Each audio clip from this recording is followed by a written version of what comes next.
Public Protector Advocate Busisiwe Mkhwebane has criticized Parliament's decision to continue with her impeachment inquiry.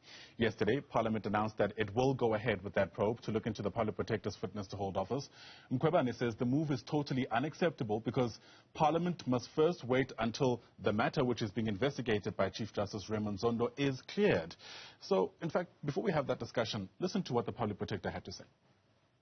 The decision to start an inquiry in the present atmosphere, which is littered with allegations of conflicts of interest, illegality, and even alleged corruption and other criminal conduct, is totally unacceptable. The outcome of Chief Justice Raymond Zondo's investigation into allegations of corruption implicating Mr. Ismail Abramji and one or more persons within the Constitutional Court, which will have a huge bearing on all the related processes, should be awaited by all reasonable persons and institutions. No legitimate court or parliamentary step ought to be taken until the outcome of the pending investigation is known. The Public Protector will therefore leave no stone unturned in the quest for justice, the vindication of the independence of the judiciary and the rule of law. It is her duty to protect the public from alleged wrongdoing and or criminality by any person or public institution, even at the highest level of the state. The voice of Opa Sekhalwe there, speaking on behalf of the Public Protector. Let's make sense of all of this for you now. You can see there, Professor Mark Swilling joins us now from the School of Public Leadership at Stellenbosch University. Prof, it's great to have you on the program. Thank you so much indeed for making time. Essentially, what the Public Protector is saying is that we should wait for her latest bid, essentially, to have this entire process overturned. And we know that what she's done now is gone back to the Constitutional Court, asking them to consider this SMS leak, which she believes points to some kind of corruption around her impeachment proceedings. Does she have a point, or is she clutching at straws here? I think she's definitely clutching at straws, and it's part of a judicial strategy that many senior South African figures pursue, which is sometimes referred to as the Stalingrad approach, which is just to delay, using the legal procedures. But Parliament has made it clear it has got nothing to do with their process. So Parliament is proceeding on the assumption that their procedure is unaffected by this SMS scandal. Yeah.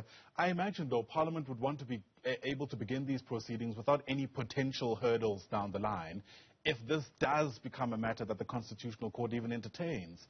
To what extent could that be an obstacle for Parliament's processes? Well, I'm not familiar enough with the technical details of the legal processes, but I think Parliament is the most representative institution of the people of South Africa.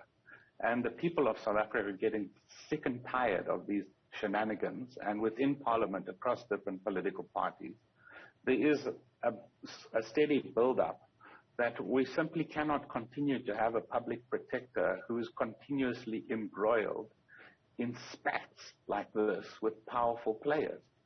It really doesn't do that institution credit. Mm-hmm. Yeah. One of the matters that Busisiwe Mkhwebane raised in her defense is that this entire process itself is affecting her ability to do her work. Now, whether or not that comes from a genuine place, against the jury's out on that, but there is something to be said about the Public Protector having to try to defend her image whilst also adhering to her constitutional obligations.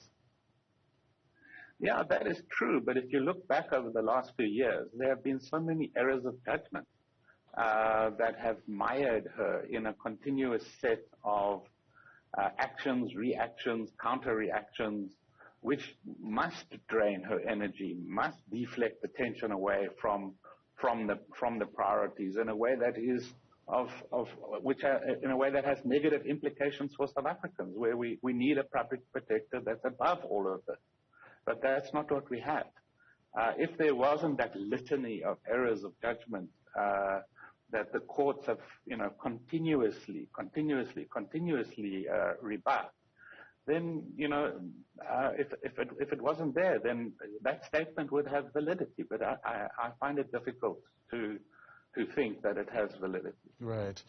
For those people who are asking questions around, where culpability should actually go, what do you have to respond insofar as this is concerned? I mean, there are individuals who believe that, the public protector works with a team of people. Surely there are people who are advising her. And if there are so many adverse findings against her, surely that culpability should be shared among whoever is actually involved in the judgments, which, the courts have found leave a lot to be desired.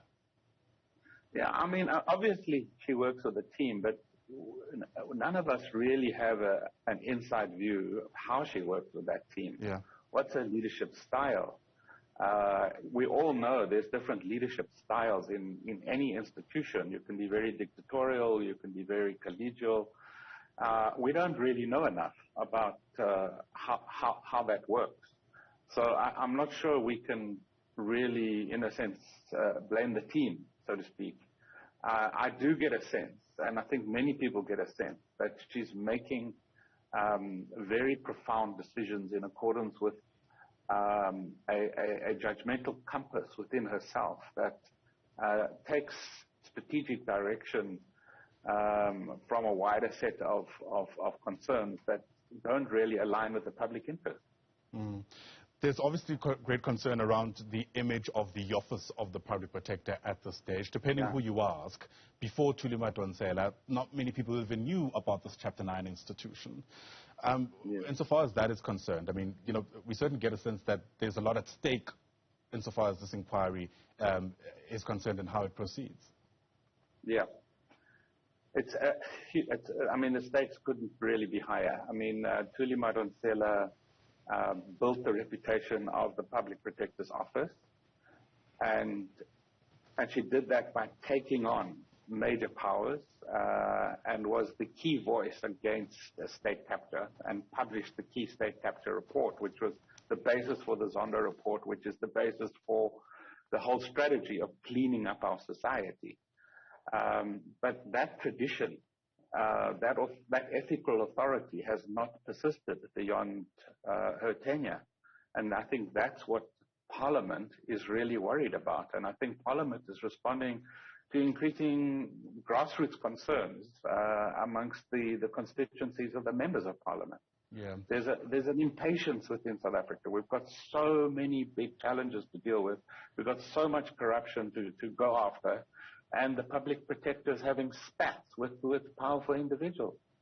Do you know what form an inquiry like this can take, especially because it's the first of its kind? We've never been in a situation, really, where we're trying to mull over how you can find heads of Chapter 9 institutions possibly unfit to hold the office they occupy.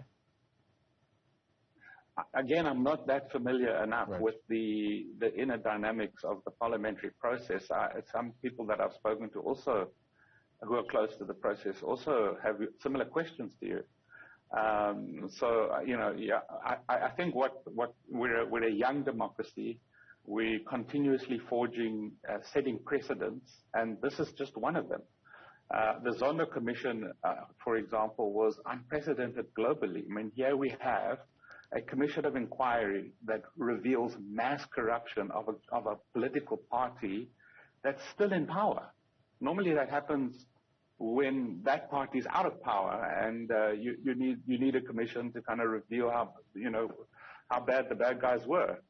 So this is fairly unprecedented, and now this is just, I think, part of that overall process of setting another precedent of how we deal with a public protector office, which leaves a lot to be desired. And I think we need to support Parliament in figuring out how to do this. Yeah, we certainly have a lot of firsts in our democracy, especially in the past decade, don't we? Professor Mark Swilling, thanks very much indeed for helping us connect the dots. Appreciate your time this morning on the AM Report.